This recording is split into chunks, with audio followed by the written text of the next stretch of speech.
senior world team member. What's going through your mind? I saw you run up into the crowd. You were celebrating with your family. Yeah, just a lot of fulfillment. I'm just happy that I got the goal, got a good step of the goal, a big step in my goal of becoming a world and Olympic champ out the way, and I feel like I made a lot of adjustments. I had a lot of development this past year, and I'm proud of myself, and I wouldn't be able to do it without the people around me. So ultimately what's going through my head now is just showing all those people my love and like my appreciation.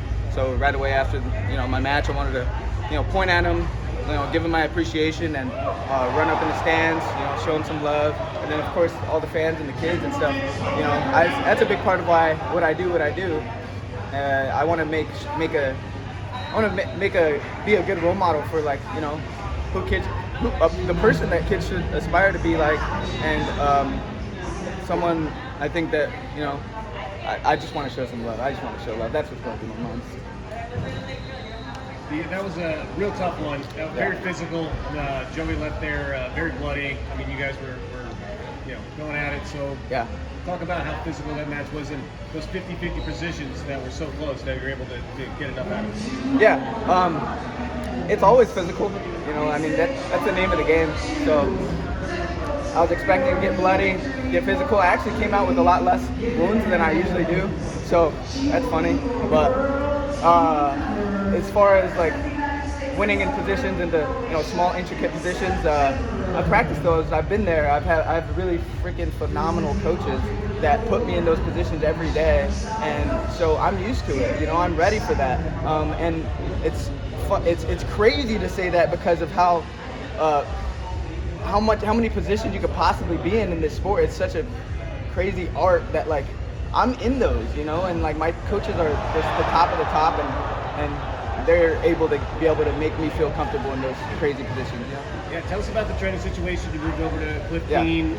Coach Terrell just gave you some water so you could hopefully continue the conversation without getting too far. Yeah, I was having trouble talking, but my move over to Cliff Keen, I had to take a step back after my college career. I think that I needed to sit down with myself and reflect on what I wanted to do with the next chapter of my life, because it's a big step after you finish college. I graduated college, and then I had another 2 years, and then I finished my collegiate eligibility, and then after that's a big decision. So I sat down with myself, and I decided that I needed a fresh start and a new beginning, and another shot at what I love more than anything, and what I love to do more than anything, and that's to wrestle. So I decided to seek out what what I saw was the best club out there, and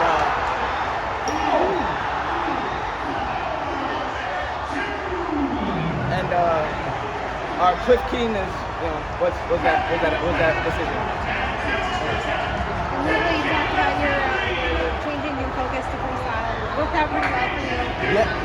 Yeah. So it's so interesting because you change styles, and I've wrestled collegiately my whole entire life. Since I was a little kid, I hardly ever, if any, I maybe did some practices freestyle and Greco, and other than that, I didn't really compete coming up in my career. So transitioning late in my head at first seems like it would be like a hard thing to do, but knowing the sport of wrestling, it's all the same. So the transition felt to me very, very natural.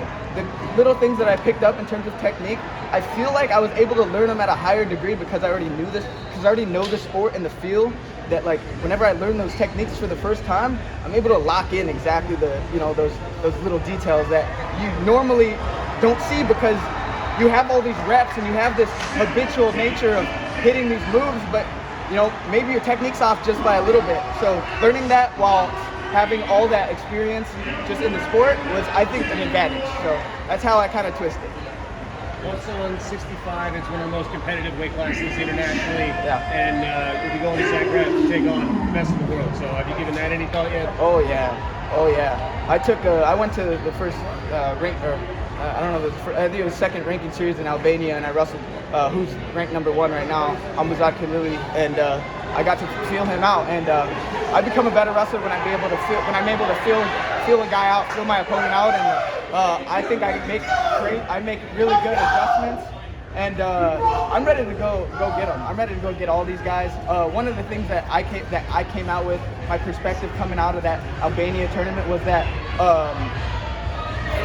foreign wrestling, international wrestling is easier than I thought. You know, like they do have a weird feel, they do have a different style, but it's easier than wrestling Americans. So it's just about, you know, making those right adjustments technically and continuing to develop as a freestyle wrestler. Were you sweating out that challenge at the end, or were you pretty good? No, I was pretty certain that it wouldn't flip it, but you know, anything could go anyway. Although in my first match, whenever they challenged the 4 versus the 2, I was almost certain that it wasn't going to go my way, just because I don't know, maybe it's be able to make it a more certain win. You know, if it was a 2 beyond anything, you know, although that's not really like how you judge things, you know, making sure points are points, but I had that in the back of my head, you know, make sure I really win the match, no matter the case, no matter the scenario, no matter what the ref, you know, leaving it up to the ref's hands, even if that happens, to be able to make it out on top. Yeah, talk about that, because 19 seconds left in that first match, the restart, he shoots in, and just what did you kind of